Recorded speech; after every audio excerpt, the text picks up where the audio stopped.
Hey, it's Jeff Sauer here for another episode of the Agency Sage. In this one, we're going to talk about the number one mistake that freelancers and consultants make when they're pricing their services. How much should you charge for your services? And how do you know if it's the right amount that you're charging? Now, when I first started freelancing, I had a pretty unscientific method for knowing what I should charge, and it turns out that I was charging way less than I should. Now, here's my method. What I did was I took my salary as an employee and I divided it by 2,000 hours, which is generally the amount of time that somebody will work in a given year, and I came up with the number of $25 per hour. That was what my consulting rate was for the first few projects that I worked because I thought that was what it should be. I thought that it was an honest number. I thought that it was based on reality, that it was based on what I was already making, and that was the amount of money that I should charge. Now, this worked for a while, but as I got better at my craft and as I got more clients working with me, and as I got smarter, I realized that $25 an hour was just scratching the surface. It was barely even worth my time to only get paid $25 an hour. It didn't account for things like taxes, overhead, equipment that I needed to do the job, my internet connection. It didn't account for any of the expenses that I had in my business. It really didn't account for much. And so it turns out that working for $25 an hour was not really that great for me, and it was a bargain for the ones who were receiving my services for only $25 an hour. But here's the thing. You can't treat consulting like a salaried job because consulting carries way more risks than your salaried job, and it has none of the stability. So you don't have any of that stability. You don't have health insurance. You don't have the guaranteed paycheck coming to you every 2 weeks. You don't have any of the things that come with going into a job, and yet you're working at the same price. So you need to factor all that into the amount you charge and make sure that you're getting paid what you're worth. So personally, I eventually crawled my way up to getting paid $45 an hour, working on a contract doing database marketing for this company called 3D Marketing. And that $45 an hour seemed like a lot of money, but it was a pretty good bargain for them, the people at 3D Marketing. They later told me that because they ended up being my business partners. Now, the most shocking moment that I had in my journey to discovering what I should charge is when another consultant told me what they made per hour. Now, this person had been doing it for about 10, 15 years, and they said that they were getting paid $100 an hour to do graphic design services for their clients. I couldn't even fathom that amount of money. I thought that it was just an amazing thing that this person was worth $100 an hour. It was so surprising to me. I really couldn't even contain myself with the excitement for him, and then also thinking, man, maybe I'm undercharging. Now, this consultant that I was working with is a friend named Eric Vivi, and Eric actually used me as a subcontractor on several projects. And while we were working together, we'd go to lunches, he'd give me a lot of advice. And one of the things that Eric said was, Jeff, you could easily charge $100 an hour too. Just don't do it on the subcontracted projects that I have, because I'm counting on you only being $45 an hour. So basically, I was told that I had what it takes to get the job done and to get paid way more. And on future projects, I could easily command $100 an hour. So that was a huge revelation for me and a big breakthrough in my process. Honestly, I was like, holy I had no idea that I was worth that much, and I didn't think I could charge it. I really had that impostor syndrome at the point in time, and I just didn't think the market would bear me being able to charge that much, especially since it was such a leap from what I had been charging. But this type of feedback was invaluable for me because it made me realize that maybe I was approaching it wrong. Maybe I was underselling my services. Maybe I was underselling my own personal capabilities. My imposter syndrome seeped through, and it made me think, am I worth this much money? Turns out that I was worth it. It turns out that I could charge that much and then much more.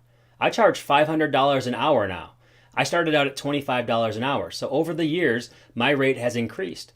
But it wasn't an immediate thing. It's not like I just increased my rate from $25 to $100 overnight based on one conversation. I had to test the waters. I had to make sure that the market would bear it. I had to make sure that I had a full pipeline that I could work with. And then eventually, I did get to $100 an hour. It took me about 6 months from that conversation to start charging that much. And then over the years, I just kept on charging more and more and more as I got busier because I knew that I could get away with it. Because if I didn't get the gig, it didn't matter. I was already busy. I was already making a good amount of money. This way, I could increment my pricing and I could base it off the reality that the market is willing to pay. So now that you've heard my story, I want to boil it down to the number one mistake that agencies make when they're pricing their services. And that mistake is not building your expenses and profit margins into your rates. It's doing what I did, and that is saying, okay, this is how much money I got paid at my old job or at my current job. This is exactly what I should do. I'll just divide it by 2,000 and that's my rate. Yet you don't factor in any of the risk, any of the reward that goes into being a business owner. That is a huge mistake, and I don't want you to make that mistake yourself. You need to account for any and all expenses that you have in your business. And you need to price things so that you have money in the bank when all is said and done.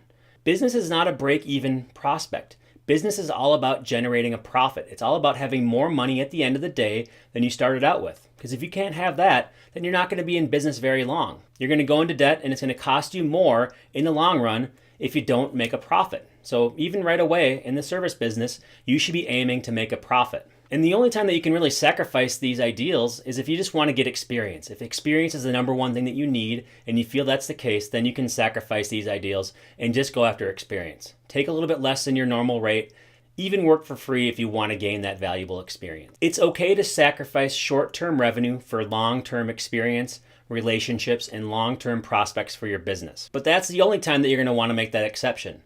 The other thing I'll tell you is that if you do this every single time, if you always underprice yourself because you think you're getting experience or you're making an investment in the business, at some point the tables need to turn. At some point you need to flip that switch and say, hey, I'm good enough to charge this rate. This is the rate that I deserve, and I'm busy enough that I don't need to take on this business. And so it might be like me, where it took maybe 6 to 12 months in order to get to the point where you're charging the rate that you're worth. Maybe you need to get that confidence going. Maybe you need to get over your imposter syndrome.